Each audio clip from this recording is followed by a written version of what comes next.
اللہ کے فضل سے اسے ایک دفعہ ضرور کرنا ہے۔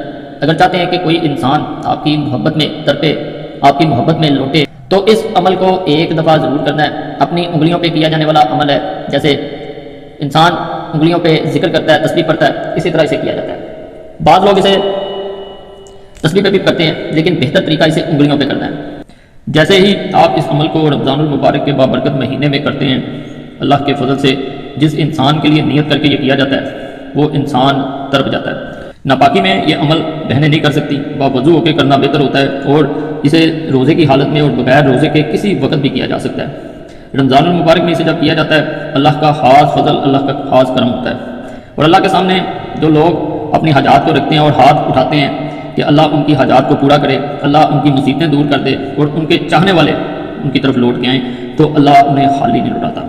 تو جس طرح قرآن پاک میں ہر چیز کا حل ہے، اسی طرح یہ وظائف جو ہیں، صفاتی نام جو ہیں، یہ ضرور انسان کے لیے آسانیاں لے کے آتے ہیں۔ آج کا اسم جو میں بتا رہا ہوں، یا عزیز و یا اللہ، اس کو 3 دفعہ اپنی انگلیوں پہ پڑھنا ہے، یعنی ہاتھ کی انگلیاں جو ہیں ان پہ 1 دفعہ پڑھنا ہے، پھر دوسری دفعہ پڑھنا ہے، ساری دونوں ہاتھوں کی انگلیوں پہ پڑھنا ہے، اور تیسری دفعہ دوبارہ۔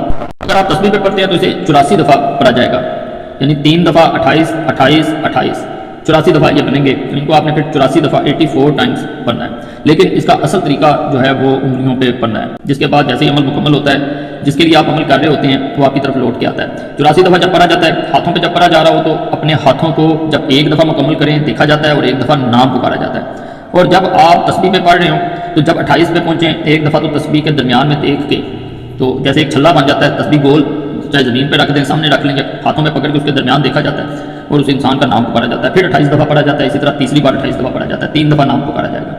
تو جیسے ہی عمل مکمل ہوتا ہے، اللہ کے فضل سے ایسی محبتیں پیدا ہوتی ہیں، ایسی چاہتیں پیدا ہوتی ہیں جو آپ نے کبھی بھی نہیں دیکھی ہوں گی۔ اللہ کے فضل سے جدائی دوبارہ قریب نہیں آتی۔ فائدہ ہو اللہ کی ذات کا شکر ادا کرنا کبھی نہ بھولیں، اور دعاؤں میں ضرور یاد رکھا کریں۔ اللہ سب پہ فضل فرمائے، سب پہ رحم فرمائے، سب کی نیک رات پر فرمائے، آمین یا رب العالمین۔